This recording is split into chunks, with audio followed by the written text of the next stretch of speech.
各位理科生问信仰的朋友们，大家好。今天我们来聊一个当下最热，也是极其暴露某些人底层价值观的地缘政治话题。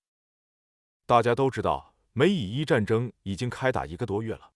从军事层面上看，这基本是一场降维打击，美国和以色列取得了绝对的压倒性优势。伊朗那边，整个支持恐怖主义的军事高层几乎被挨个点名，连根拔起，可以说是被全面斩首了。但是，为什么仗打到这个份上，美国和以色列还没有宣布完全胜利？关键的死结就卡在霍尔木兹海峡上。伊朗革命卫队狗急跳墙，直接封锁了海峡。对此，川普的表态非常强硬，说绝不接受这种恐怖主义行为。如果伊朗不无条件开放海峡，将会遭到灭顶之灾。到了这个时候，网上那帮逢美必反、逢川必反的积极分子们又高潮了。他们像发现了什么新大陆一样，到处刷屏带节奏。你们看，1936年土耳其就开始对博斯普鲁斯海峡收费了，这都收了快90年了，全世界连个屁都不敢放，凭什么伊朗就不能收？川普这时候挑起对伊战争，简直是给伊朗送大礼，让伊朗想起了自己手里还有这么一张王牌。在这些人眼里，仿佛伊朗只要卡住脖子收买路钱，就是天经地义，是在行使主权。这也印证了我经常说的一句话：反美反到深处，终点往往就是支持恐怖主义。咱们理科生看问题不看情绪，看逻辑和事实。今天咱们就来抽丝剥茧，深度拆解一下，同样是扼守咽喉要道，为什么土耳其收费是合理合法的，而伊朗要是敢收费，就必然遭到全世界的联合绞杀？这绝不是什么强权几公里，这背后有着极其严密的法理和商业逻辑。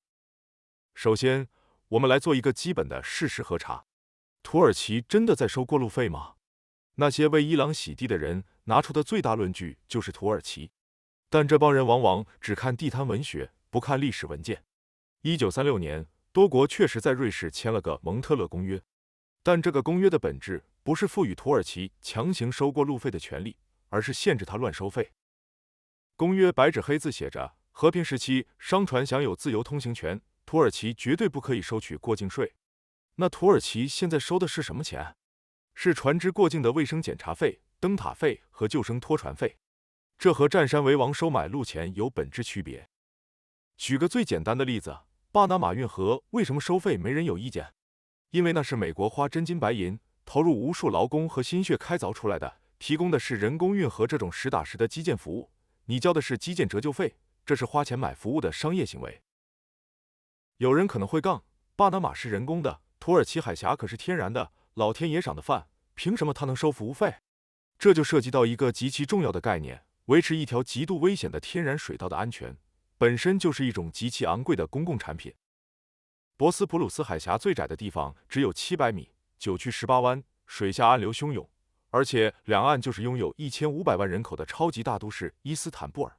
大家设想一下，如果土耳其不管不顾，一艘满载几十万吨原油的俄罗斯油轮在急弯处失控，撞上了跨海大桥，或者发生原油泄漏，引发冲天大火，那不仅是伊斯坦布尔的灭顶之灾，整条航道也会瘫痪几个月，黑海沿岸所有国家的经济都得跟着完蛋。所以，土耳其收这笔钱，提供的是像机场塔台一样高强度的交通调度 VTS 系统，强制领航员登船指挥，以及随时待命的清污和救援舰队。人家收的是交通安全管理费和灾难风险溢价，你给了钱，人家保你平安通过，这是权责对等的。明白了土耳其为什么能收费，我们再来看看伊朗。如果伊朗在霍尔木兹海峡收费，和土耳其有可比性吗？完全没有。如果把这两者等同起来，这就好比有人说，既然保安可以在小区门口收停车管理费，那么我也可以在国道上拦车收过路费，这是纯粹的归谬。阿根廷当年非说福克兰群岛离自己近，所以就是自己的，结果被英国按在地上摩擦。因为在国际法理面前，离得近或者就在我家门口，从来不是你可以为所欲为的依据。伊朗面临的是3个根本站不住脚的死穴：第一，没有契约，就是明抢。土耳其收费，那是当年英国、法国、苏联等列强和土耳其一起坐下来，签字画押同意的，有蒙特勒公约背书。而霍尔木兹海峡受联合国海洋法公约中过境通行制度的约束。国际法明确规定，连接公海的国际海峡，所有国家享有不受阻碍的过境通行权。全世界没有任何一个国家同意伊朗在这里设卡收费。第二，零附加值，纯属勒索。霍尔木兹海峡最窄处也有差不多40公里宽，航道宽阔顺畅。现代商船闭着眼睛，靠着自己的导航系统就能安全开过去，根本不需要你伊朗提供什么复杂的领航或交通管制。如果伊朗强行收费，他能提供什么服务？他提供的唯一服务就是你交钱，我就不用反舰导弹打你，不用快艇扣押你。这在经济学上叫什么？这叫人为制造风险，然后再通过收费来解除自己制造的风险。说白了，这就是黑社会收保护费的逻辑。第三，认错地盘，越界寻衅，这是很多反美博主最无知的一点。他们以为霍尔木兹海峡是伊朗家开的，错。霍尔木兹海峡是伊朗和对面的阿曼共享的。为了防止撞船，国际海事组织在海峡划定了单向车道。好巧不巧，出海湾的航道其实是在阿曼临海一侧。伊朗如果要在整个海峡收费，他就必须把手伸到阿曼的水域去拦截商船。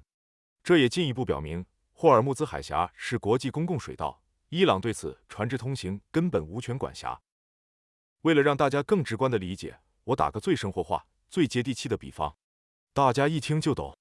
博斯普鲁斯海峡就好比一条省道，直接穿过了土耳其家客厅的正中央，把家里一分为二。重型卡车每天从你家沙发和电视机中间穿过去。土耳其说，为了防止你们打滑撞塌我的房子，我必须顾保安，设红绿灯指挥你们匀速通过，你们得稍微交点安保费。这合理吧？大家都觉得为了省事和安全，这钱该给。那霍尔木兹海峡是什么呢？它就好比一户建门口的一条市政干道。这条路确实经过伊朗家大门外，但这是公家修的路，而且路对面还住着邻居阿曼。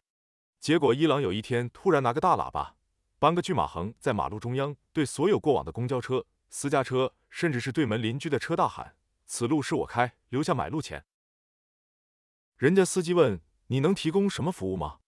伊朗说：“我提供的服务就是不砸你的车窗。”你说，面对这种占山为王的土匪、片区的警察，比如维持海权的美国海军，能惯着他吗？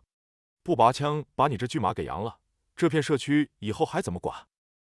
所以，回到我们开头的问题，反美分子以为伊朗抓到了一张王牌，其实伊朗是在自寻死路，把收保护费的强盗行径美化成维护国家主权，这不仅是逻辑的崩坏，更是信仰的缺失。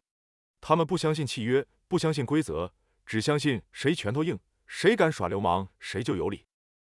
川普这次为什么态度这么硬？因为这不是什么霸权主义，这是在维护人类现代商业文明最底线的规矩，市政道路绝对不容许土匪设卡。好了，今天的分析就到这里。如果大家觉得这套理科生的逻辑能把问题说透，欢迎点赞、订阅并分享给更多的人。